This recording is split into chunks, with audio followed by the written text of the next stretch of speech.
नमस्कार, स्वागत है आप सभी का हमारे इस विशेष कार्यक्रम में। मैं हूं वर्षा सिंह। राज्य में इस समय बड़ी संख्या में प्रवासी लौट रहे हैं। 1.5 लाख, 1.25 लाख से ज़्यादा लोग इस समय लौट चुके हैं और जो बड़ी चिंता है लोगों की सेहत की सुरक्षा की है, इसके साथ ही साथ रोजगार सृजन को लेकर भी है कि किस तरह प्रवासी और जो पहले से मौजूद लोग हैं उनके रोजगार की व्यवस्था की जा सके।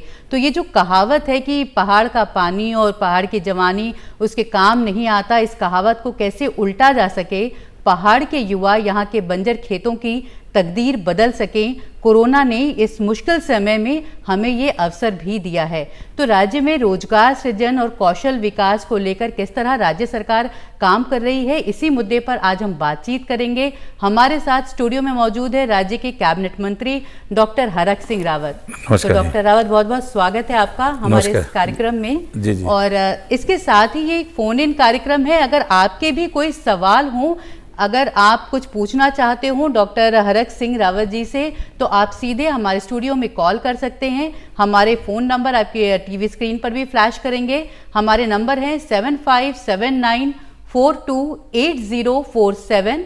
इसके अलावा 7579428028। तो इन नंबरों पर कॉल कर सकते हैं और आप हमसे सवाल भी पूछ सकते हैं। मंत्री जी आपके सवालों का सीधा जवाब देंगे।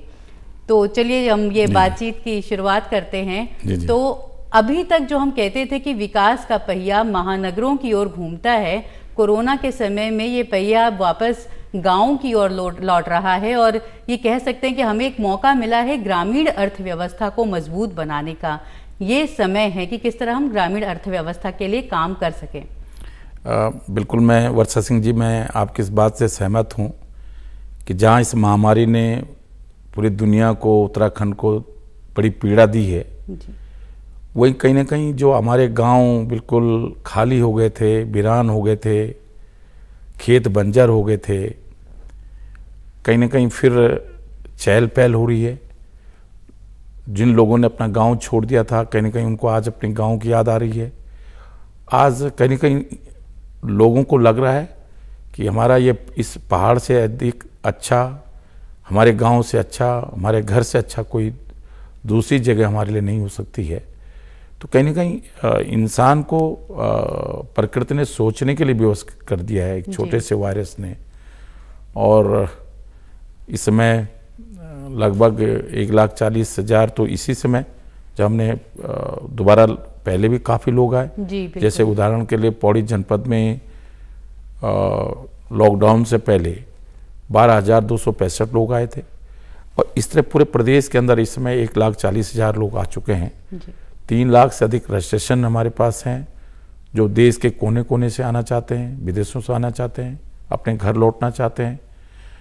हम लगातार ट्रेनें भी लगातार हम लोग कोशिश करें कि ट्रेनों से भी लाया जाए, बसें भी लगा रहे हैं और एवरेज 3,000 से लेकर 4,000, 8,000 के आसपास ट्रेन और बसों से प्रतिदिन लोग प्रदेश वापस लौट रहे हैं और ये संख्या अगले दिनों में और तेज़ी के साथ बढ़ेगी। और ये उम्मीद कर रहे हैं कि जब से हमने रजिस्ट्रेशन शुरू किए हैं, पास 1.5 लाख लोगों के पास जारी कर दिए हैं, तो ऐसा लग रहा है कि अगले 5-10 दिन के अंदर ये 5 लाख से लेकर 7 लाख तक लोग वापस उत्तराखंड आएंगे। तो ये एक स्थिति है और इसलिए मैं सोचता हूँ कि अब जब लोग गांव लौट रहे हैं जी, मैं क्योंकि एम्प्लॉयमेंट मिनिस्टर भी हूँ, तो रोजगार मंत्री के रूप में पहले ही 9 लाख के आसपास बेरोजगार लोगों के रजिस्ट्रेशन हमारे प्रदेश में पहले से हैं। बड़ी संख्या है और बहुत सारे लोग, क्योंकि अब ज्यादातर अधीनस्थ सेवा चयन आयोग के माध्यम से हम ये बातचीत अभी जारी रखेंगे। एक दर्शक हमारे साथ फोन लाइन पर जुड़ गए हैं, तो आप अपना नाम बताइए, अपना सवाल पूछिए और उस समय अपने टीवी का वॉल्यूम कम रखिएगा। जी, नाम बताइए और सवाल पूछिए। मैं बोल रहा हूँ जीएस नेगी जी, सवाल पूछिए आप अपना।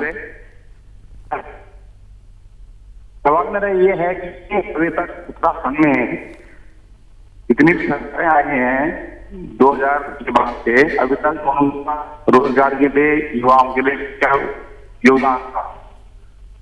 और उसके बाद हम अपने सुझाव देंगे कि यह सुझाव है कि वो जो और लोग आ रहे हैं उनके लिए क्या रोजगार किया, तो जो लोग आ रहे हैं उनके लिए रोजगार की क्या व्यवस्था की जा रही है? देखिए, मैंने पौड़ी जनपद में पौड़ी का पारिवारिक करुणा मंत्री हूँ और ये मेरी दिमाग के ऊपर थी, हमारे जिलाधिकारी गबरियाल जी की सोच थी।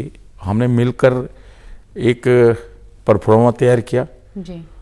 और पूरे पौड़ी जनपद के ग्राम विकास अधिकारी प्रधानों के माध्यम से, खंड विकास अधिकारी के माध्यम से जितने लोग आए थे 12,265 लोग जी। उनके पूरी डिटेल उस पर भरी कि वो उनके नाम क्या है, क्वालिफिकेशन क्या है, वो कहाँ काम करते थे, वेतन कितना मिलता था। अगर गांव में जड़ी बूटी के माध्यम से या सब्जी के माध्यम से, हॉर्टिकल्चर के माध्यम से, फिशरीज के माध्यम से अगर हम योजनाएं चलाएं और उतना वेतन अगर वो इन्हीं खेत और खलिहानों से अगर ले सकते हैं तो फिर उनको उनकी सहमति है नहीं है, तो ये पूरा हमने पौड़ी जनपद में ये शुरुआत की। फिर मैंने कैबिनेट में जब इस बात को रखा जी। तो हमने पूरे प्रदेश के लिए अब ये जितने भी बाहर से लोग आ रहे हैं इनकी पूरी डिटेल हमारे पास रहेगी, जिससे कि बनाया गया है होप। हाँ, उससे फिर मैंने जब ये बात कैबिनेट में रखी फिर हमने एक सॉफ्टवेयर बनाया जिसमें कि उस पूरी इंफॉर्मेशन उस पर होगी और किस सेक्टर में किसको क्या जरूरत होगी, तो हम उन लोगों से संपर्क, उन बच्चों से संपर्क कर सकते हैं या वो बच्चे अपने हिसाब से सॉफ्टवेयर में अपडेट कर सकते हैं, लोड कर सकते हैं कि भाई जिससे कि रोजगार देने वाला और रोजगार प्राप्त करने वाला एक दूसरे के साथ उस सॉफ्टवेयर के माध्यम से जुड़ सके।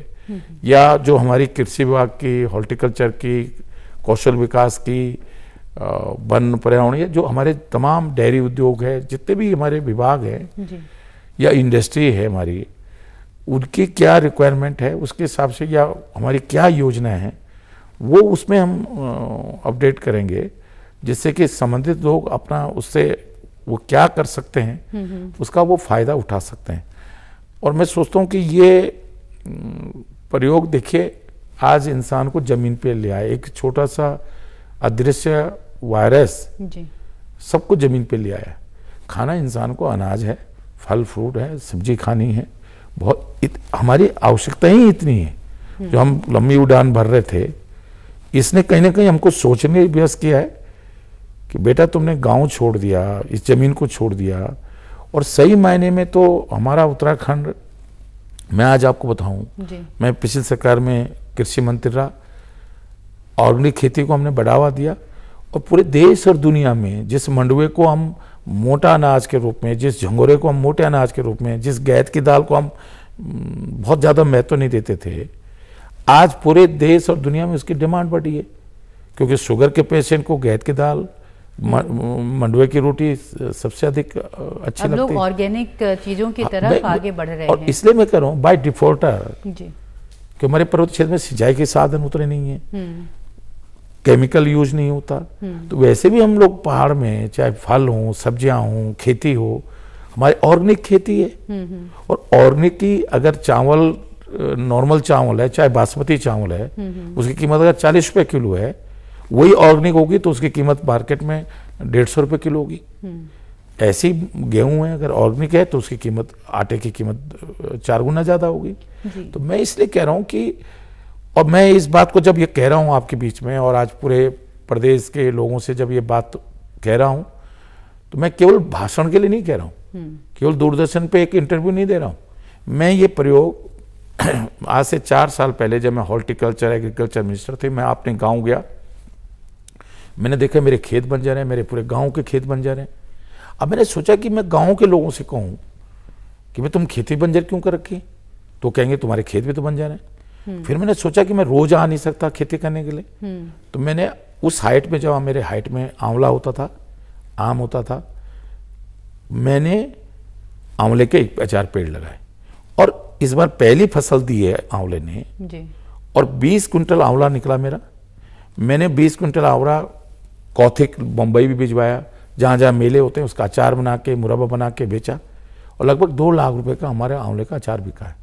मैंने लेमन ग्रास लगाई, आंवले के पेड़ लगा दिए, नीचे लेमन ग्रास लगा दी। अभी शुरुआत थी, 40,000 रुपए का लेमन ग्रास मिला।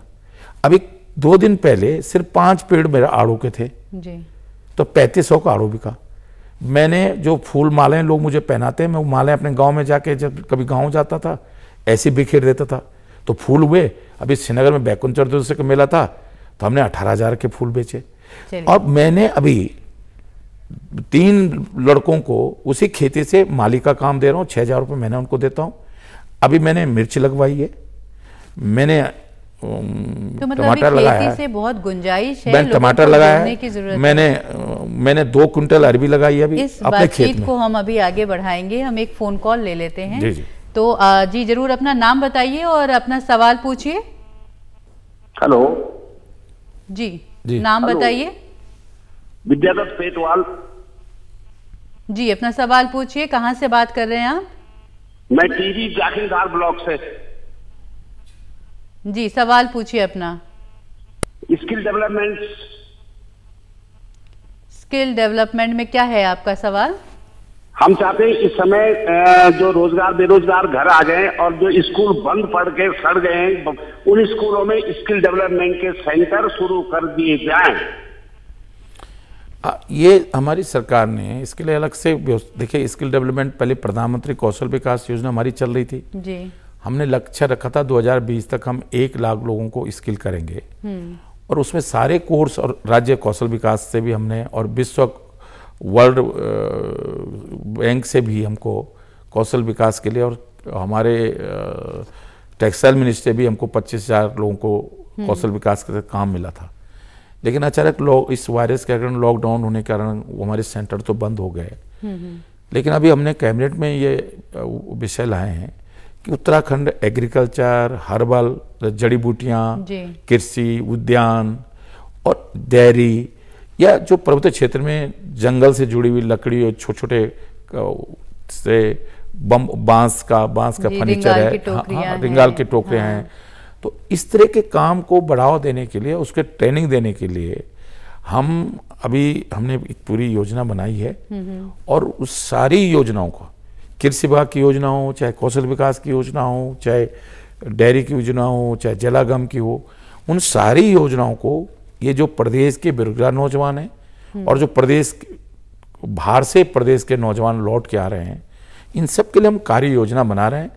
जैसे ही थोड़ा सा इस वायरस का अंत होगा, एक सुझाव आया था, ये अच्छा सुझाव था कि जो बंद स्कूल हैं, बिल्कुल ये हमने किया है। अभी हमने जो हमारे ITI थे, 176 ITI स्वीकृत हुए थे, बहुत सारे बच्चे नहीं थे ITI में, अब उनको हमने कौशल विकास केंद्र के रूप में बदलने का निर्णय लिया था। अब ये इनका सुझाव बहुत अच्छा है कि हम पे अब स्कूल की बिल्डिंगें खाली हैं, थोड़ा सा ये वायरस पे हम कंट्रोल, इस समय एक अंतिम दौर में हम ये लड़ाई लड़ रहे हैं। जब बाहर से लोग आ रहे हैं तो ये उम्मीद कर रहे हैं कि अब पॉजिटिव केस, इस बीमारी के मरीज एकदम बढ़ेंगे, 6-7 लाख लोग जब आएंगे तो ये उम्मीद कर रहे हैं कि ये केस बढ़ेंगे। तो हम पहले से मान के चल रहे हैं, इसके लिए हम तैयार भी हैं। तो जैसे थोड़ा सा इस दौर से, जैसे हमने जमाती लोग आए तो अब हमने उस पर कंट्रोल, उससे फैला, हमने अब कंट्रोल कर लिया। अभी तीसरा दौर, ये जो अंतिम दौर है, इस दौर पे जब हम कंट्रोल कर लेंगे तो इसके बाद फिर हम, अभी से हमने कार्य योजनाएं बनानी शुरू कर दी है कि कैसे इस प्रदेश की युवा शक्ति को इन्हीं खेत और खलिहानों से, यहीं की जमीन से, यहीं के जंगलों से, यहीं की नदियों से कैसे रोजगार उत्पन्न किया जाए, ये कार्य योजना हम बना रहे हैं। मैं कैबिनेट में इस विषय को ले गया था और कैबिनेट ने इस पे हरी झंडी दे दी, हम उस पर डिटेल में उस पर काम कर रहे हैं। इसके साथ ही मतलब खेती एक बड़ा हमारे पर बहुत सारे युवा जो पढ़ लिख जाते हैं, या मान लीजिए जिन्होंने जो सॉफ्टवेयर इंजीनियर बन गया और भी वो वापस आ गए हैं, हम क्या इस तरह भी सोच रहे हैं कि हम नए IT पार्क्स डेवलप करें? वो जो स्किल्ड युवा हमारे पास आए हैं, जो हमारे राज्य के हैं, जो कहीं बाहर अपनी सेवाएं दे रहे थे, अब वो राज्य में ही अपने, नहीं बिल्कुल, मैं सोचता हूँ हमने IT पार्क बनाया। अब तक जो उम्मीद थी, नारायण तिवारी जी जब चीफ मिनिस्टर थे, IT पार्क की जो कल्पना थी वो हम धरातल पे नहीं उतार पाए। हम उसको बेंगलोर और नोएडा की तरह पूरी दुनिया के लिए कॉल सेंटर के रूप में, पूरी दुनिया के लिए IT सेक्टर में सर्विस देने के लिए कर सकते थे, लेकिन वो बहुत ज़्यादा नहीं बन पाया। अब क्योंकि यहाँ की जलवायु इतनी अच्छी है, क्योंकि मैं वन और पर्यावरण मंत्री भी हूँ कि IT सेक्टर के लिए बहुत अच्छी संभावना है हमारे उत्तराखंड में। क्योंकि हम स्किल डेवलपमेंट के तहत भी इसके लिए 3 month diploma, 6 month diploma computer से संबंधित, क्योंकि बहुत ज़्यादा उसके लिए एक्सपर्ट की ज़रूरत नहीं है, बेसिक ज्ञान सॉफ्टवेयर का होना चाहिए। और जो बहुत सॉफ्टवेयर में माहिर नौजवान हमारा है वो उनको सबको गाइड कर सकते हैं। तो मैं सोचता हूँ इस दिशा में एक बार, भले ही ये महामारी दुखद है, कष्टप्रद है, लेकिन हम इस बुराई में भी प्रदेश की भलाई कैसे हो, प्रदेश के लिए अच्छा कैसे हो, प्रदेश कैसे तरक्की करे, एक बुराई में भी एक अच्छाई का अवसर ढूंढ सकते हैं। और कई बार जो आज दुखदाई होता है, जो आज कष्टप्रद होता है, कल के अच्छे के लिए होता है। और मैं मानता हूं कि इस कोरोना ने, इस बीमारी ने, इस वायरस ने हमको झकझोर दिया है और सोचने की बेवस किया है कि हम कैसे अगले कदम, कैसे आगे के कदम हम बढ़ाएंगे। जी, तो एक और फोन है, एक दर्शक हमारे साथ फोन लाइन पर जुड़ गए हैं, तो आप अपना नाम बताइए और अपना सवाल पूछिए। जी, मेरा नाम विकास रावत है, विकास खंड एकेश्वर, जिला पौड़ी गढ़वाल से। जी, सवाल पूछिए अपना। एकेश्वर जी, मेरा माननीय मंत्री से एक सवाल है। जो श्रम विभाग से जो पंजीकृत लोग हैं उनके लिए माननीय मंत्री जी के द्वारा अभी तक कोई आर्थिक पैकेज, मतलब अभी 1000 रुपया है, मतलब उनके लिए भी रोजी रोटी का संकट हो गया खड़ा, तो उनके लिए माननीय मंत्री जी की क्या योजना है आगे? देखिए, जो निर्माण श्रमिक हैं प्रदेश के अंदर, 2,36,000 निर्माण श्रमिक हैं प्रदेश के अंदर, जिनका रजिस्ट्रेशन 90 दिन से अधिक, जिन्होंने नहर पर बिजली का काम, प्लम्बर का काम, बिल्डिंग में, प्राइवेट, सरकारी, सड़क, इस तरह का काम किया, पेंटर का क्या, कारपेंटर का क्या, उनके हेल्पर के रूप में काम किया, हमने उनके रजिस्ट्रेशन कराए। एक साल में 90 दिन से अधिक उनको इस तरह के कामों में उन्होंने काम किया हो, एक एफिडेविट हम लेते हैं, फोटो लेते हैं, आधार कार्ड लेते हैं, उनका रजिस्ट्रेशन 100 रुपये रजिस्ट्रेशन की फीस है। और उसके लिए हमारी तमाम योजनाएं, हमारी रेगुलर योजनाएं उनके लिए हैं कि बच्चा पैदा होगा श्रमिक का तो 10,000 रुपये देंगे, बच्चों की फीस देंगे, अगर लड़की की शादी, 2 लड़कियों की शादी तक 51,000 रुपये देंगे, उस श्रमिक की मृत्यु हो जाती तो 10,000 रुपये अंत्येष्टि के लिए 2 लाख उस परिवार को सहायता देते हैं। लेकिन अब इस परिस्थितियों में हमने 1,000 रुपया उनके खाते में पहले डालने का काम किया, फिर दूसरा हम 1,000 रुपया और उनके खाते में डालने का काम किया। कल तक हम 2,07,000 लोगों के खाते में ये धनराशि डाल चुके थे। कुछ बैंकों से ये बैंक अकाउंट नंबर गलत होने के कारण कई बार, जैसे IFS कोड O होता है, O को 0 बना दिया, हाँ। तो उससे वो पैसा ट्रांसफर नहीं हो पाया। हाँ। लेकिन हम उसमें जैसे हमने सोशल मीडिया में प्रचारित किया है कि भाई ये हमारे नंबर है, हमारे श्रम विभाग का है, किसी को भी ये आप अपना बैंक अकाउंट नंबर, अगर जिसके खाते में, जिन श्रमिकों के खाते में, अभी फौरी राहत दे दी गई है। और देखिए, हम पहले फौरी राहत तो 1,000 रुपया 2 किस्तों में हमने डालने का काम कर दिया। और तीसरी राहत जो हम दे रहे हैं, देखिए, जब मैंने देखा कि हमने 2,000 रुपया दे दिया, जिन श्रमिकों को खाते में 2,000 पहुंच गया, वो कई बार घर में राशन पानी ले जाने के बजाय वो मजदूर उस धनराशि का दुरुपयोग करने लगे। अब समझ रही हैं, मैं कहना नहीं चाहता लोग उसे, हाँ। तो उसे लगा कि घर तो में तो भूखे रहे लोग, अब माना उसकी उन्होंने शराब पी ली श्रमिक ने, तो उससे फिर मुझे लगा कि भाई नगद देने में परिवार भूखा सो सकता है। तो अब तीसरे चरण में मैं प्रत्येक श्रमिक के घर तक पहुंचाऊंगा, जिसमें 5 किलो चावल होगा, 5 किलो आटा होगा, राशन की मदद देंगे, पूरा 1 किलो तेल होगा, 2 किलो दाल होगा, बिस्किट के पैकेट होंगे, मास्क होगा, सैनिटाइज होगा, मसाले होंगे, चीनी होगी, चाय होगी, ये पूरा किट में होम डिलीवरी के रूप में हर श्रमिक के घर तक, हर श्रमिक को एक राशन किट पहुंचाई जाएगी सरकार की तरफ चरण में हम ये करने जा रहे हैं। तो एक हमारे पास फेसबुक से भी सवाल आया था आपके लिए, वो ये संतोष ध्यानी जी हैं पौड़ी गढ़वाल में, तो उन्होंने पूछा कि स्किल इंडिया अभियान के तहत आपके क्षेत्र में, आपके विधानसभा क्षेत्र में उद्यमिता विकास केंद्र की स्थापना का प्रस्ताव था, तो इसकी क्या प्रगति है? ये संतोष ध्यानी जी हैं पौड़ी गढ़वाल में। देखिए, प्रधानमंत्री कौशल विकास, राज्य कौशल विकास योजना के तहत जो लक्ष्य भारत सरकार ने दिया था, पूरे प्रदेश में हमने 22,000 के आसपास लोगों को प्रशिक्षित कर दिया था फरवरी तक। लेकिन अचानक लॉकडाउन होने के कारण हमारी वो योजना बंद लटक गई, अभी तो ट्रेनिंग हो नहीं सकती। ऐसे ही हमने राज्य कौशल विकास के तहत राज्य से संबंधित स्किल के प्रोग्राम को हमने लगभग फाइनल कर दिया था, लेकिन इसके कारण वो भी रुक गया। वर्ल्ड बैंक से हमने और टेक्सटाइल मिनिस्ट्री से जो हमको लक्ष्य दिया गया था, लेकिन अब जैसे ही ये आगे शुरू होगा, वैसे भी कोटद्वार में मेरी विधानसभा क्षेत्र में कई कौशल विकास केंद्र पहले से ही चल रहे हैं जी। दूसरा, एक श्रम विभाग की ओर से भी मैंने महिलाओं का कौशल विकास का कार्यक्रम चलवाया था। अकेले मेरी विधानसभा में लगभग 12,000 से महिलाओं को हमने 2 महीने की ट्रेनिंग, अचार बनाने से लेकर, फूड प्रोसेसिंग से लेकर, सिलाई बुनाई से लेकर, ब्यूटी पार्लर से लेकर, बम्बू का, बांस की टोकरियां, बांस का फर्नीचर बनाने से लेकर सब हमने कार्यक्रम करवाया और उनको 5,000 रुपये मानदेय भी उन महिलाओं को दिया। उनमें बहुत सारी महिलाओं के खाते में अब तक नहीं गए हैं, लेकिन वो धीरे धीरे पैसा हम ट्रांसफर उनके खाते में कर रहे हैं। तो ये मैंने अपने विधानसभा क्षेत्र में इस तरह के प्रोग्राम हमने किए हैं।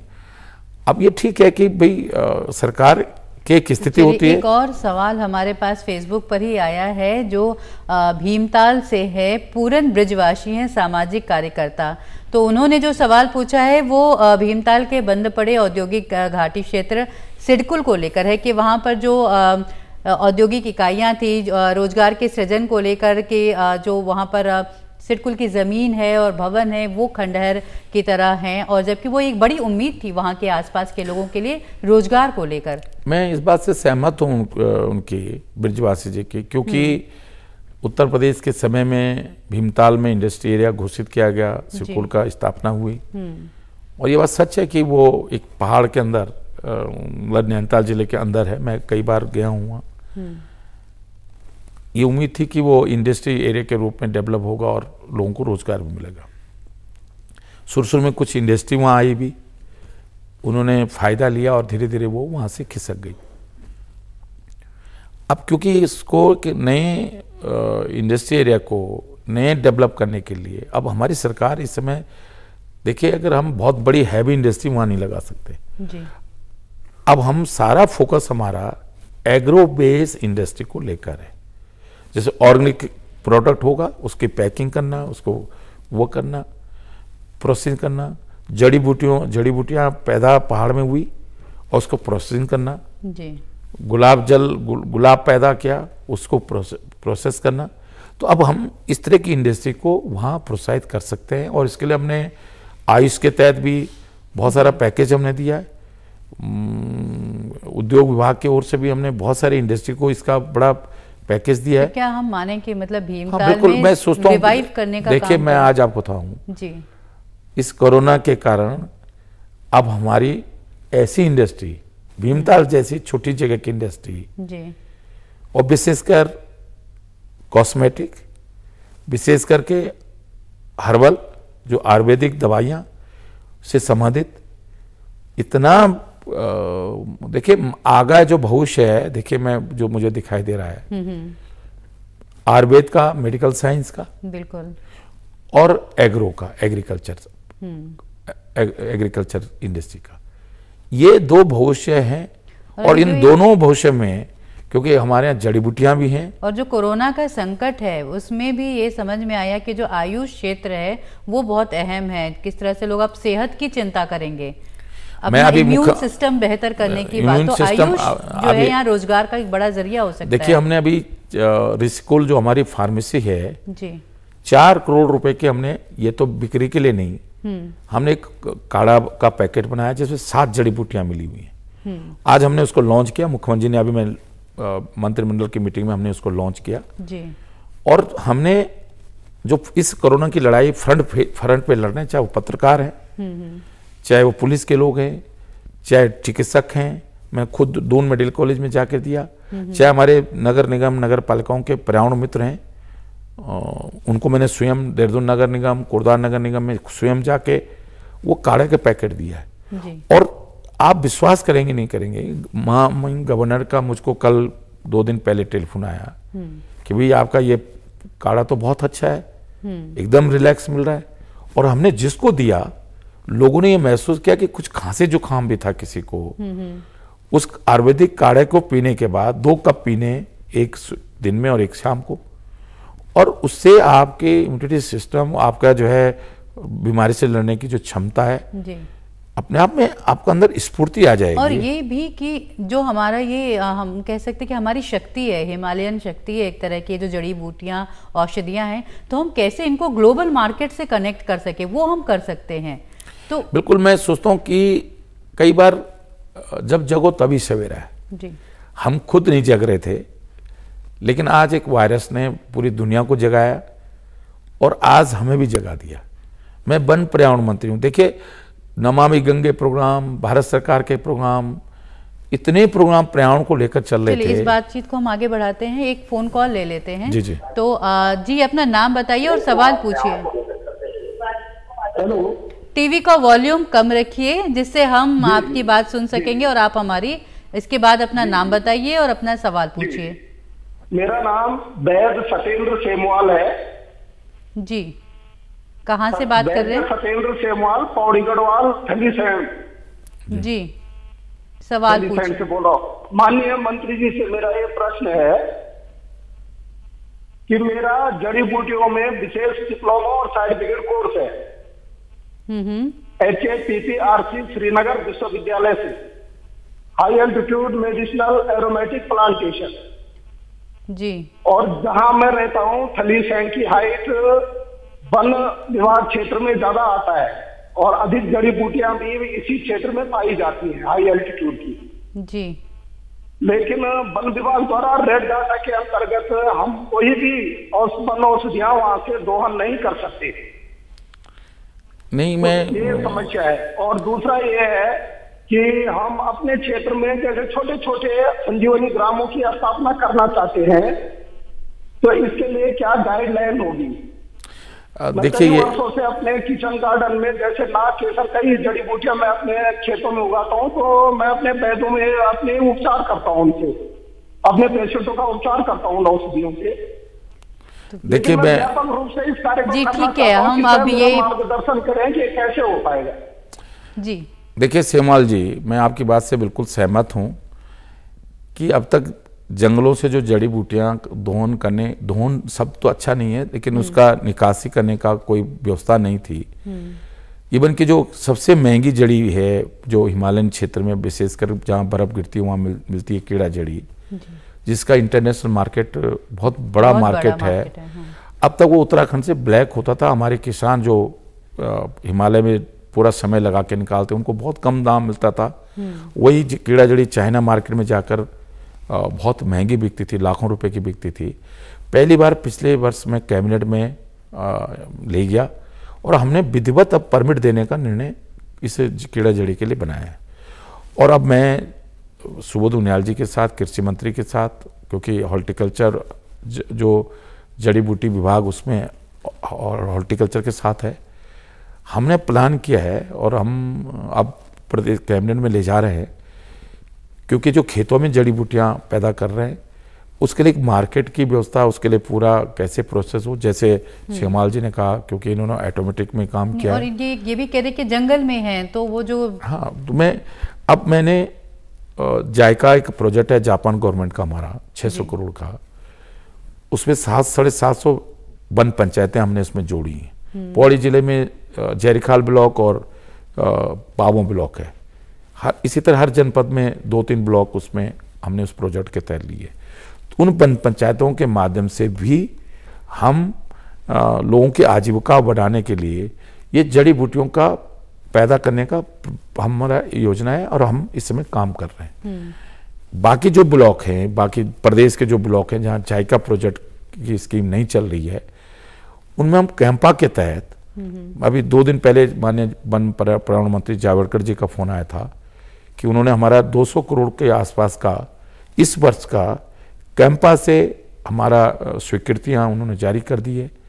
तो उसमें बहुत बड़ी धनराशि हमने जो प्लांटेशन की रखी है, लेकिन काफी बड़ी धनराशि हमने उसमें जड़ी बूटियों को पैदा करने के लिए, उसके मार्केटिंग करने के लिए हमने रखी है। तो क्या जंगल से जुड़े कानून भी कहीं रोक रहे हैं क्या? कोई बाध्यता है? नहीं, अब हम देखिए धीरे धीरे जैसे भारत सरकार भी शीतलीकरण कर रही है। जी। पहले बांस को काट नहीं सकते थे, अब उसको घास की तरह एक तरह अब पूरे देश के अंदर उसको घास की तरह लिया गया कि आप बम्बू पैदा करो, घास की तरह उसको काट सकते हैं, उसका फर्नीचर बना सकते हो, उससे जो भी करना चाहो बहुत बड़ा मल्टीपर्पज यूज हो सकता है बांस का।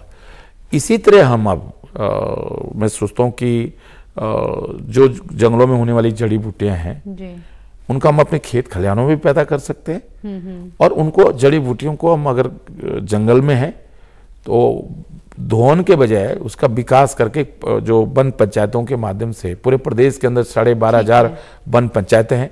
तो ये वन पंचायतें अभी बहुत एक्टिव नहीं थी, इनको धनराशि भी नहीं दी जाती थी। अब हम कोशिश कर रहे हैं इन वन पंचायतों को एक्टिवेट करके इनको क्रियाशील बनाकर और इनके माध्यम से वो जड़ी बूटियों को जंगल से ले जाकर मार्केट तक कैसे पहुंचाया जाए, अब हम इस पे काम कर रहे हैं। सवाल लेंगे तो एक दर्शक फोन लाइन पर जुड़े हुए हैं, आप अपना नाम बताइए और अपना सवाल पूछिए।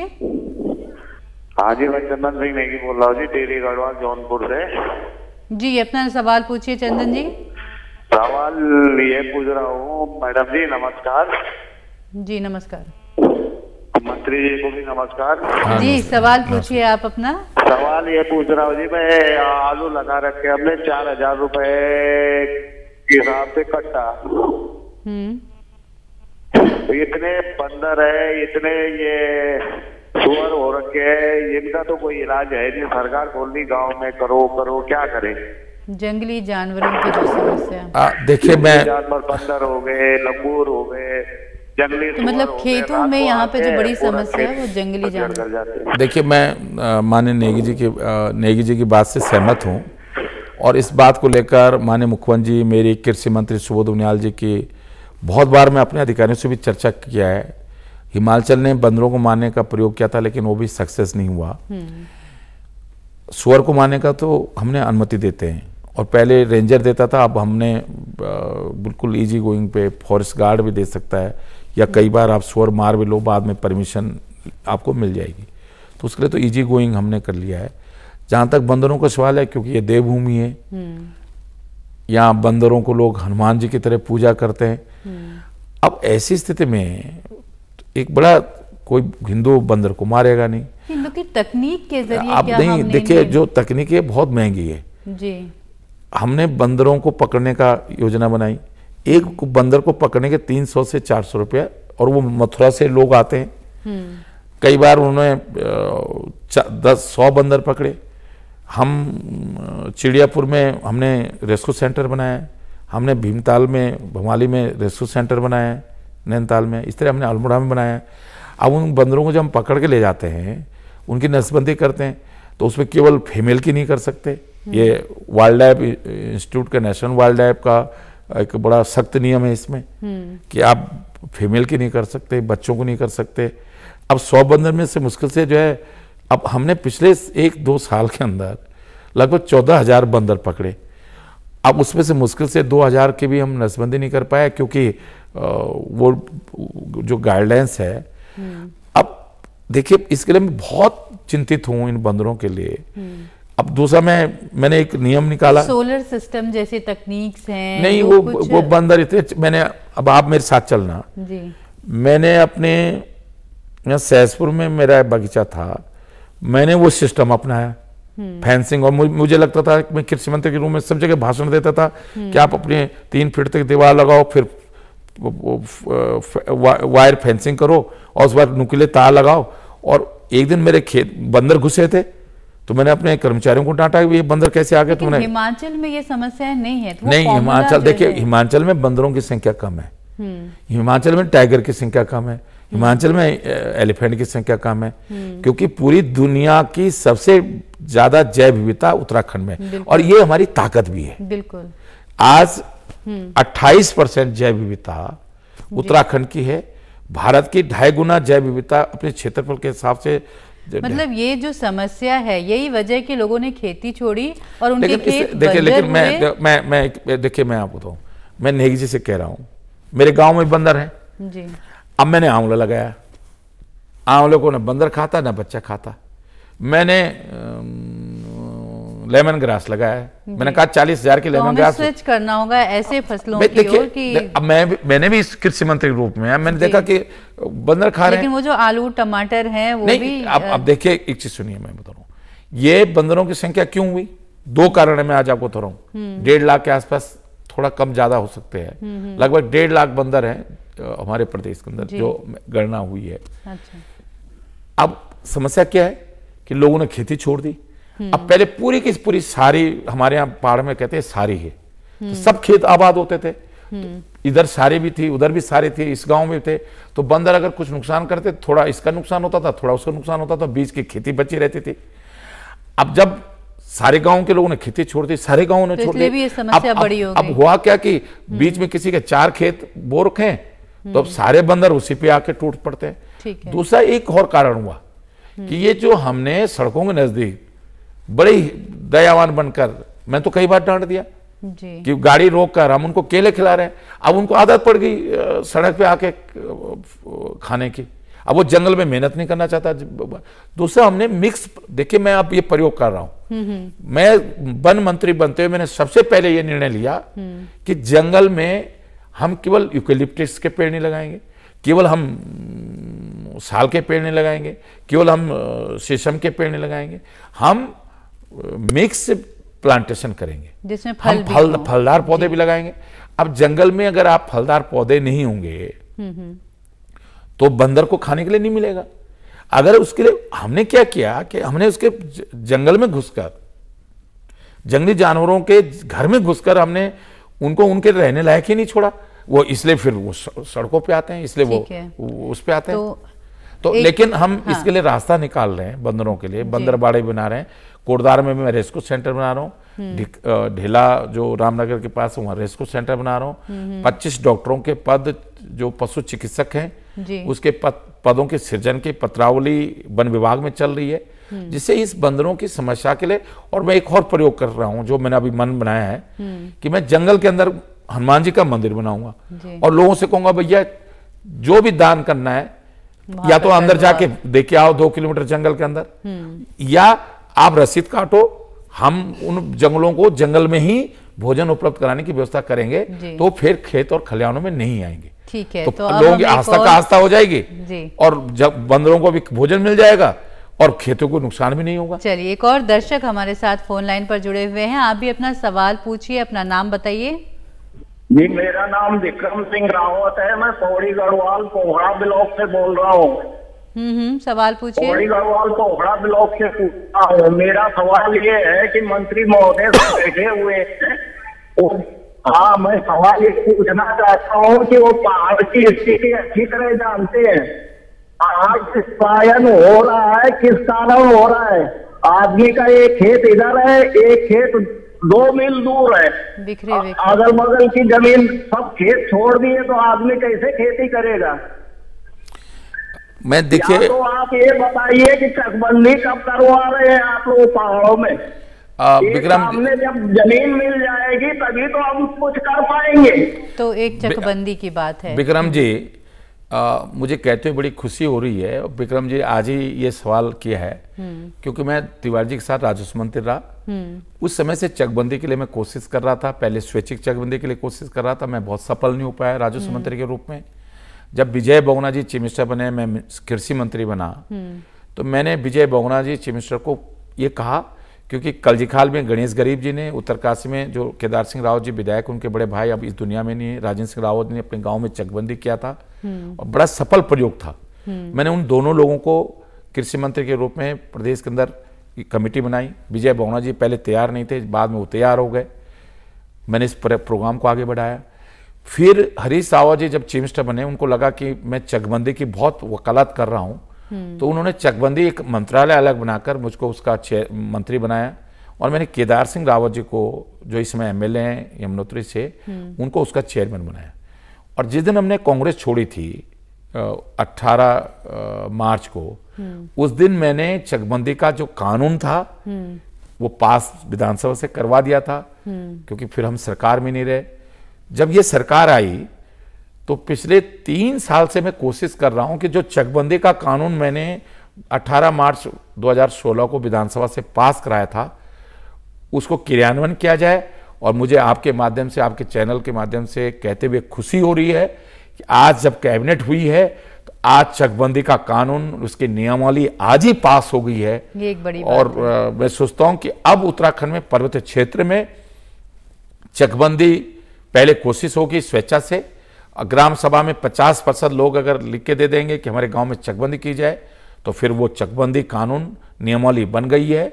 अब इसको क्रियान्वयन, क्योंकि ये नियमावली नहीं बनी थी इसलिए ये नहीं इम्प्लीमेंट क्रियान्वयन हो पा रहा था, आज कैबिनेट ने उस पर मोहर लगा दी है। और मैं सोचता हूं कि अब उत्तराखंड, और मैंने आज कैबिनेट में इस बात को कहा कि बिना, मैं विक्रम जी की इस बात से सहमत हूं कि बिना क्योंकि मैं तो इसलिए कर पाया कि मैं गांव के, मेरे दादाजी प्रधान रहे होंगे तो हमारी खेती चेक में थी, 3 चेक थे, तो मैंने इसलिए बगीचा लगा दिया। लेकिन सबके नहीं है ऐसे, किसी खेत एक है, फिर 2 खेत है। अब एक खेत के लिए ना बाढ़ कर सकता है ना कुछ कर सकता है, 2 खेत बंजर है। एक आज बड़ी बात हुई है तो कि नियमावली आ गई है, और मैं नियमावली आ गई है। और अब मैं आज आपसे कह रहा हूं, उत्तराखंड की तकदीर बदलेगी इस चकबंदी से जी।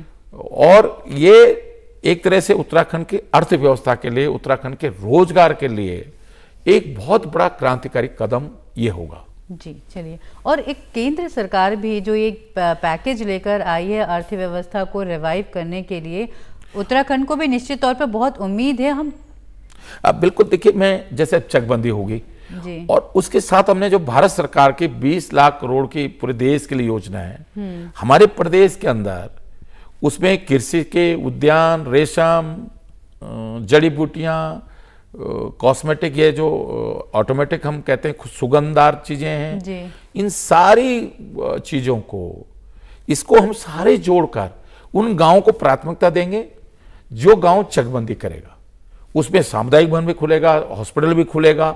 हमने इस लालच में कि जैसे लोग गांव में चकबंदी कर लें जी, इस सारी योजनाओं को हमने, ये बात हम आगे बढ़ाएंगे। एक फोन लाइन पर हमारे दर्शक जुड़े हुए हैं, तो अपना नाम बताइए और सवाल पूछिए। जी, राजेश डोबियाल सतपुली जी, अपना सवाल पूछिए। क्या नाम बताया? राजेश डोबियाल सतपुली से। अच्छा जी मैम, ये सवाल मैम फॉरेस्ट गार्ड परीक्षा को लेकर मैम, जो हमने जो परीक्षा दी थी मैम, अभी तक इसका कोई परिणाम नहीं आ चुका है मैम। इसका जो फॉरेस्ट गार्ड परीक्षा को लेकर, देखिए, जो फॉरेस्ट गार्ड के नहीं निकला मैम। और मैम जो हमारे जो हरीश रावत सरकार से कुछ मैम हमने भर्ती, जैसे आबकारी सिपाही, परिवर्तन सिपाही, उनका जो फिजिकल एग्जाम दिए मैम, उनकी परीक्षा कब होगी, लॉकडाउन के बाद कब तक संभावना मैम? ये 2 सवाल मैम आप। देखिए, फॉरेस्ट गार्ड की भर्ती पिछली सरकार में विज्ञप्ति निकल गई थी, लेकिन ये बात आई कि भाई उसमें इंटर साइंस रखा गया था, 24 साल उम्र थी। तो जब मैं वन पर्यावरण मंत्री बना तो मुझे लगा कि भाई पहाड़ में सब जगह साइंस नहीं है इंटर कॉलेज में, और उम्र भी कम है, सबको अवसर नहीं मिल पाएगा। इसलिए मैंने अधिनियम सेवा चयन से वापस लेकर फिर नियमावली में चेंज किया और इंटर क्वालिफिकेशन बोध कर दिया कि साइंस, आर्ट्स, कॉमर्स कोई भी बच्चा जिसने इंटर पास किया वो इसके लिए अप्लाई कर सकता है। उम्र मैंने 24 साल से उसके 28 साल कर दी, क्योंकि ये नियुक्ति सबोर्डिनेट सर्विस कमीशन को करनी है, अधिनियम सेवा चयन आयोग को करनी है। उन्होंने विज्ञप्ति निकाली, रिटर्न एग्जामिनेशन हुआ, मैंने इसमें वो भी परिवर्तन कर दिया है। जो इसके जो फिजिकल है, पहले बहुत सारी चीज़ें रखी थी, अब मैंने कहा नहीं, लड़कों के लिए 20 किलोमीटर 4 घंटे में दौड़ना और लड़कियों के लिए इतना, उसमें बहुत सारे चेंज कर दिया है नियमावली में। अब क्योंकि रिटर्न एग्जामिनेशन हुआ, रुड़की में कोई पेपर लीक हुआ, उसकी जांच शुरू हो गई। अब उसमें ये जांच ये चल रही थी कि ये जो लीक हुआ पेपर, इसका असर पूरे प्रदेश में या कहीं लीक और जगह भी हुआ कि नहीं हुआ, कि पूरा पेपर निरस्त करने की जरूरत तो नहीं है। और अगर माना केवल उसी क्षेत्र में लीक हुआ है, जिस क्षेत्र में रुड़की आसपास, तो केवल उन्हीं सेंटर का निरस्त करके और वहां दोबारा परीक्षा करा के दूसरा पेपर देके तो ये जांच चल ही रही थी ये, कि तब तक ये कोरोना महामारी आ गई। अब जैसे ये समाप्त होगा, जो पुलिस जांच कर रही है उसकी रिपोर्ट आती है, पुलिस क्या सजेस्ट करती है कि ये जो पेपर लीक हुआ था इसका असर पूरे प्रदेश व्यापी था, लेकिन ये निर्णय अधिनियम सेवा चयन आयोग को लेना है। पुलिस की रिपोर्ट पर अधीनस्थ सेवा चयन आयोग को रिपोर्ट जाएगी। तो अभी पुलिस की रिपोर्ट हमारे पास नहीं आई है। हाँ, पुलिस की प्रथम दृष्टया उनकी रिपोर्ट आई है जी, गिरफ्तारियां भी हुई हैं उसमें, लेकिन ओवरऑल फिर ये उसके आधार पर ये अधीनस्थ सेवा चयन आयोग निर्णय लेगा और अधीनस्थ सेवा चयन आयोग फिर गवर्नमेंट को, मेरे मंत्रालय को भेजा कि भाई अगर माना वो कहते हैं कि नहीं इस पे पूरा निरस्त करने की जरूरत नहीं है तो वो पूरा निरस्त ना करें और उनको लगता है कि भाई ये प्रोसेस जल्दी हो जाए, क्योंकि बहुत सारे लोग हैं जिन्होंने वो परीक्षा दी है। देखिए मेरा दो स्वार्थ है जी। एक तो ये कि भाई 13,000 वैकेंसी है, सबसे ज्यादा 1300 वैकेंसी है, तो 1300 लोगों को रोजगार मिलेगा। बिल्कुल, ये तो मेरा स्वार्थ है ही है एक उत्तराखंड के नागरिक के नाते है। लेकिन दूसरा स्वार्थ मेरा ये है कि मेरे यहाँ जंगलों में आग लग रही है, जंगलों में इसे हाँ, तो मुझे फॉरेस्ट गार्ड मिल जाएंगे। बिल्कुल, तो मेरे पास तो मैन पावर कम हो रखी है जी, तो ये दूसरा स्वार्थ है मेरा। चलिए ठीक है, तो एक और दर्शक हमारे साथ फोन लाइन पर जुड़े हुए हैं। अपना नाम बताइए और कहाँ से बात कर रहे हैं, सवाल पूछिए। नमस्कार मैडम, मैं नरेंद्र राउत बोल रहा हूँ, मैं थाना चमोली गढ़वाल से। जी, सवाल पूछिए। मंत्री सर से मेरा क्वेश्चन है। नमस्कार सर। नमस्कार, नमस्कार भैया।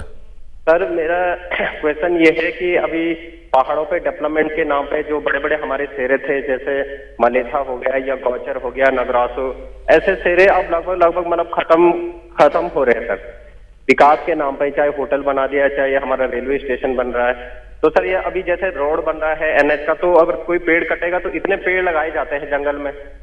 क्या ऐसा कुछ प्रावधान है कि जो ये शेरे हमारे कट रहे हैं विकास के नाम पे, कि इनको कहीं और दिया जाए?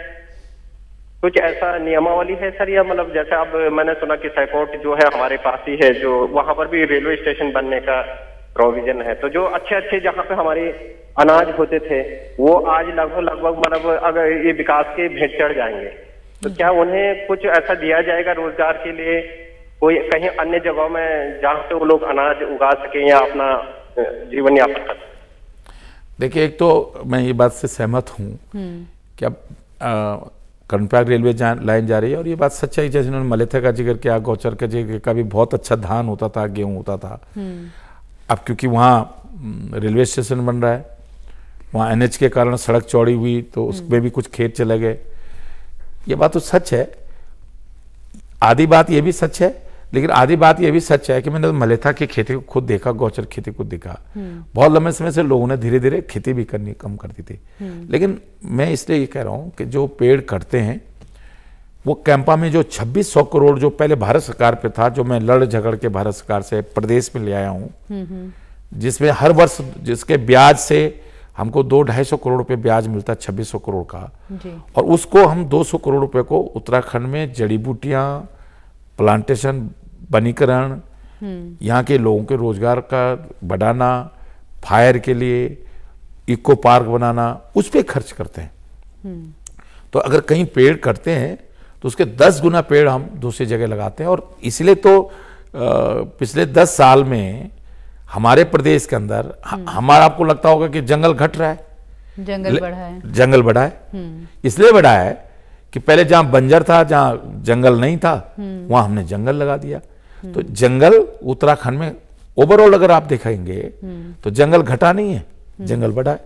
तो ये जरूर है कि ये खेती कैसे हो, तो उसके लिए कॉन्ट्रैक्ट फार्मिंग के लिए जी। एक तो 2 चकबंदी कानून हम ला रहे हैं जी। इससे अब खेती रिवाइज होगी, खेती में तब्दीली आएगी, लोग खेती फिर से करेंगे जब एक चेक होगा। दूसरा कि हम कॉन्ट्रैक्ट फार्मिंग को भी अनुमति दे रहे हैं कि भाई आपके खेत नहीं है, आप खेत, एक व्यक्ति बाहर नौकरी कर रहा है आर्मी में, उसके खेत बन जा रहे हैं, तो वो किसी गांव के कोई भी व्यक्ति, गांव का नौजवान उसके खेती को एक न्यूनतम दर पे ले। ऐसा भी है कि हमारे पास योजनाएं तो बहुत सारी हैं और हमारे पास लोग भी बहुत हैं जो बेरोजगार हैं, जो काम करना चाहते हैं। कोई गैप है, जो जागरूकता की कमी है, योजनाएं उस व्यक्ति तक नहीं पहुंच रही हैं, वो व्यक्ति क्यों पहल नहीं कर रहा है, तो उस गैप को भी भरने की जरूरत है। देखिए, मैं एज ए मंत्री नहीं कह रहा हूं जी, उत्तराखंड के एक नागरिक के रूप में अपने दिल की बात बोल रहा हूं। दोनों तरफ कमी है, सरकार की योजनाएं, मैं दुर्भाग्य को, उस मेरा सौभाग्य को कि पिछले जब से राज्य बना है, मैं हर सरकार में मंत्री के रूप में मैंने काम किया। जी। एक जब बीजेपी सरकार थी तो लीडर विपक्ष के नेता के रूप में काम किया। उत्तराखंड में मैं चारों असेंबली, चारों चुनाव में मैं चारों जीत के आया हूं। मैं एक बात सच कह रहा हूं, किसी को हो सकता है सरकार में बैठे लोगों को बुरी लग सकती है, या जो जिन हमारे पहाड़ के जिन लोगों के लिए मैं कह रहा हूं उनको भी बुरी लग सकती है मेरी बात, लेकिन मैं कह सच रहा हूं। एक तो ये जो सरकारी सिस्टम है ना, योजनाएं कागजों में बहुत अच्छी बनती है जी। लेकिन मुझसे क्यों लोग नाराज होते हैं, या क्यों लोग कहते हैं कि भाई ये डांट टपट के रखता है? क्योंकि भाई हम कोई योजना बना रहे हैं, मैं योजना का क्रियान्वयन योजना को तब अच्छा मानता हूं जब वो धरती पे प्रैक्टिकल रूप से, व्यावहारिक रूप से उतर जाए। तो एक तो सरकारी मशीनरी में वो आपका भाई बैठ जाए किसी पद पे सरकारी व्यवस्था में, वो मेरा भाई अगर चपरासी बैठ जाए, उसको वहां मौका मिल जाए तो वो सांप से मिलाने के वो भी जो है कुछ पारितोषिक चाहता है। तो एक सिस्टम है, देखिए इस सिस्टम को ठीक करना कोशिश होती है, बहुत हम कोशिश करते हैं। एक तो ये कमी है, मैं आपको बता रहा हूं। दूसरा मैं एक आज आपको बता रहा हूं, हमारे पहाड़ के लोग इंटर कर लिया, अब सब बाबू बनना चाहते हैं, सब सांप बनना चाहते हैं। आप मुझे बताओ, सब देखिए वैकेंसी तो कितनी होंगी? अगर 2.5 लाख, आज भी मैं आज आपको कह रहा हूं 80% पैसा, 1 रुपए में 80 पैसा, 80 क्या 82 पैसा, 82 से ज्यादा पैसा 1 रुपए में तनख्वाह पर, घोड़ा गाड़ी पर, मोबाइल के बिलों पर, ऑफिस के किराए में, इस पे खर्च हो जाता है। विकास कितने में हो रहा है? 12-13% में सड़कें भी बननी है, स्कूल भी बनने हैं, हॉस्पिटल भी बनने हैं, ये 12-13% में होना है। तो इसका मतलब यह है कि अगर हम और सरकारी पदों पर नौकरियां लगा देंगे तो अब इस विकास पर केवल 12% खर्च हो रहा, फिर तो 5% भी नहीं खर्च होगा। अब देखिए, हमको खुद का काम खुद सोचना होगा। हम काम करने में क्या बुराई है? परसों मैं अपने यही यमुना कॉलोनी जो मेरा मंत्री आवास है, मैं पॉली हाउस में गया, मैंने देखा टमाटर के पेड़ों के बीच में घास हो रखी थी, और मैं माली को बुलाता कि आवाज देता, माली तुम आ जाओ। मैं खुद ही साफ कर लिया, माली बाहर के क्यारियों को साफ करता रहा, मैंने अंदर के सारी पॉली हाउस के घास उखाड़ दी। तो मैं क्या मंत्री से छोटा हो गया? मैंने अपने गांव के लोगों को भी डांटा जी। मैंने कहा मैं गढ़वाल विश्वविद्यालय से नौकरी, प्रोफेसर की नौकरी, पेंशन मिलती है मुझे, आज मैं मंत्री तनख्वाह मिलती है। मेरी मिसेज जो है इंटर कॉलेज प्रिंसिपल है, उसको तनख्वाह मिलती है। बच्चे मेरे दोनों वो कमाते हैं। मतलब मेरे घर में 20-25 लाख रुपया, मेरे पिताजी सिपाही रिटायर हुए हैं, उनको पेंशन मिलती है, होटल है हमारा। मैंने कहा मैं इस बात को इसलिए कह रहा हूं, लेकिन इसके बावजूद भी मेरे आप गांव में जाएंगे, मैं सब्जी अपने लिए खुद पैदा करता हूं। मैं लहसुन बाजार से नहीं खरीदता, मैं मिर्च बाजार से नहीं खरीदता, मैं गेहूं बाजार से नहीं, मैं मेहनत बाजार से नहीं खरीदता, मैं चावल बाजार से नहीं खरीदता। अभी मेरे यमुना कॉलोनी में आप जाएंगे, हर सब्जी मिलेगी आपके हमारे घर पे, हम टमाटर मिलेगा। तो मैं इसलिए कह रहा हूं उद्यमिता को लोगों में भी बढ़ावा देने मैं अपने प्रदेश के उन लोगों से कहना चाहता हूं, सब अपने नौजवान लोगों से, कि मैं मंत्री होकर भी जब काम कर सकता हूं, तो आप इंटर हो गए, मैं भी तो पीएचडी हूं, मैं तो यूनिवर्सिटी प्रोफेसर हूं। हम एक और सवाल लेंगे, हमारे दर्शक हैं फोन लाइन पर जुड़े हुए। अपना नाम बताइए, कहां से बात कर रहे हैं, सवाल पूछिए। सर नमस्कार सर, मैं देवज्ञ रमन बात कर रहा हूं हरिद्वार से। सर जी, मैंने बीटेक करी है और सर गेट का एग्जाम क्वालिफाई भी करा है। सर हमने जो प्रतिस्पर्धा के दौरान हमने ये देखा है कि जितने स्टेट में एग्जाम निकलते हैं सर, उनके लिए वो सीट रिजर्व हो जाती है, लेकिन सर उत्तराखंड वाले के साथ ये प्रॉब्लम आती है कि वो कहीं फिल ही नहीं कर पाता। और सर उत्तराखंड और उत्तर प्रदेश दोनों जगह सर जो जेई के लिए भी निकली थी, जेई में भी हम भर नहीं पाए। और सर हर जगह ये रहता है कि या तो 10th या फिर 8th, वो इस बेसिस पे वो सिलेक्शन करते हैं पोस्टों में। और सर उत्तराखंड में 2013 के बाद असिस्टेंट इंजीनियर की कोई पोस्ट नहीं है ये सर, तो उसमें क्या रहेगा? जैसे गेट के एग्जाम और स्टेट में गेट के स्कोर के थ्रू जो है उनका इंटरव्यू होता है। और सर स्पोर्ट्स कोटा भी जैसे हमारे यहाँ स्टेट में लगेगा या नहीं लगेगा मतलब आगे आने वाली पोस्टों में? वो ये कह रहे हैं कि इन्होंने जैसे एग्जाम्स हैं, जेई की मेंस के एग्जाम है या गेट के जो निकलते हैं, तो उसमें यहाँ पे लोग नहीं है, वो उनको समय नहीं मिल पाता है, वो भर नहीं पाते हैं एग्जाम के लिए, या वो जो प्रोसेस है वो उस प्रोसेस को लेकर नहीं, ऐसा नहीं है। देखिए आप तो गवर्नमेंट जॉब तो सब आपको बिना रिटर्न एग्जामिनेशन के आज आप बाबू भी नहीं बन सकते। अब क्योंकि चाहे किसी भी प्रदेश में। अब तो ऐसा नहीं है कि आप दूसरे प्रदेशों में नहीं अप्लाई कर सकते, हमारे प्रदेश में भी कोई जेई का पद निकलेगा, यही का निकलेगा, तो पूरे देश के लोग अप्लाई कर सकते हैं और कहीं भी कोई अप्लाई कर सकता है, क्योंकि उसमें आप भारत के संविधान के तहत स्वतंत्र हैं, सब जगह अप्लाई कर सकते हैं। क्योंकि वैकेंसियां कम होती हैं गवर्नमेंट में, एक बार कोई जेई लग गया तो वो 60 साल तक नौकरी पे रहेगा, तो वैकेंसियां इतनी कम होती हैं और अप्लाई इतने लोग करते हैं कि कई बार उसको एग्जाम कराना बड़ी टेढ़ी। मैं एक और जरूरी बात कहना चाहूंगी कि ये जो अभी केंद्र सरकार का पैकेज की बात कही गई है और उसमें नीली क्रांति जो मत्स्य पालन है या मौन पालन है, इन सबको बढ़ावा, जो कि हमारे राज्य में हम कहेंगे कि प्रचुर भंडार है उसके लिए, तो कोई ट्रेनिंग फूड प्रोसेसिंग को लेकर कि अभी जो लोग लौटे हैं, जो प्रवासी लौटे, जो पहले से मौजूद लोग हैं, उनके लिए कोई इस तरह की ट्रेनिंग की व्यवस्था कि वो आए? बिल्कुल, ये हमने उत्तराखंड के मत्स्य, मुर्गी पालन, आपका जो है आयुर्वेदिक से संबंधित, हर्बल जड़ी बूटियों से संबंधित, जी, फूड प्रोसेसिंग, ये सारे ट्रेनिंग प्रोग्राम अब हम कौशल विकास मंत्रालय इसका चलाएगा। चाहे बाहर से लोग आए वो ट्रेनिंग लेना चाहते हैं, चाहे प्रदेश में पहले से नौजवान रह रहा है वो ट्रेनिंग लेना चाहते हैं, तो हम इस तरह की योजनाएं बैंकों के माध्यम से, जिससे कि लोन हो सके, उनको ट्रेनिंग मिल सके, उनको सब्सिडी दे सकें, और हम इस तरह की योजना बना रहे हैं कि जिससे कि एक बार प्रदेश फिर अपने आर्थिक रूप से, रोजगार के दृष्टिकोण से, इन्हीं खेत और खलिहान, इन्हीं पहाड़ों से, इन्हीं कंदराओं से रोजगार सृजित कर सके, आर्थिक स्वावलंबी बन सके, और यहीं से गंगा जो है, रोजगार की गंगा, विकास की गंगा, इसी हिमालय से निकले।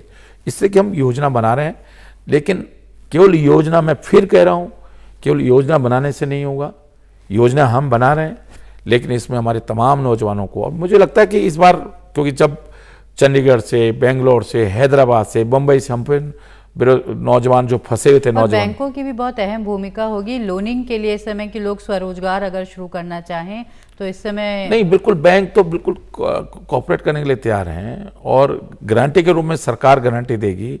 ऐसे नौजवान को गारंटी देने की जरूरत नहीं है, गारंटी सरकार देगी बैंकों को, और इस तरह की हम योजना चलाएंगे, लेकिन दृढ़ इच्छा शक्ति चाहिए। मेरा एक भतीजा है, वो अमेरिका में कंप्यूटर इंजीनियर था, आज वो गांव में जाके मशरूम के काम कर रहा है, वहाँ उसने काम किया। उसकी वाइफ आज भी अमेरिका में सर्विस करती, कंप्यूटर इंजीनियर है। उसको जुनून चढ़ा, वो गांव श्रीनगर के पास कीर्तनगर बडियारगढ़ में आके काम कर रहा है जी। तो ऐसा नहीं है कि नहीं हो सकता है। चलिए ठीक है, तो अभी बहुत सारे ऐसे प्रोग्राम्स की हमें ज़रूरत है, ट्रेनिंग की ज़रूरत है, और बहुत सारे ऐसे योजनाएं तो है ही हैं, लोगों तक उनको पहुंचाने की ज़रूरत है, जिससे कि हम कुछ बेहतर नतीजे भी देख सके। तो आप हमारे स्टूडियो में आए और हमें अपना समय दिया, इसके लिए आपका बहुत बहुत शुक्रिया। और इसके साथ ही मैं अपने दर्शकों को ये भी बताना चाहूँगी कि आप सोशल मीडिया के ज़रिए भी दूरदर्शन उत्तराखंड से जुड़ सकते हैं। आप यूट्यूब पर DD उत्तराखंड हमारा चैनल है, यहाँ आप हमारे प्रोग्राम्स देख सकते हैं। इसके अलावा आप हमें ज़रूर सब्सक्राइब कीजिए, यहाँ आपको आपके राज्य से जुड़े हुए बहुत सारे प्रोग्राम मिलेंगे। आप अपने सवाल भी यहाँ पर कर सकते हैं। ट्विटर पर हमारा हैंडल है DD उत्तराखंड, ट्विटर पर आप हमसे जुड़िए। इसके साथ ही हमारा फेसबुक पेज है दूरदर्शन उत्तराखंड के नाम से, जहां आप अपने सवाल, अपनी बात, अपने सुझाव शेयर कर सकते हैं, साझा कर सकते हैं। और तो ये कार्यक्रम को समाप्त करने का समय है, और ये जो अभी मंत्री जी ने भी जो कहा है वो यही कि ये जो मुश्किल परिस्थिति है इसे अवसर में बदलने का वक्त है, और लोकल होने का वक्त है, अपनी चीज़ों पर काम शुरू करने का वक्त है। तो हमारे कार्यक्रम में इतना ही। नमस्कार।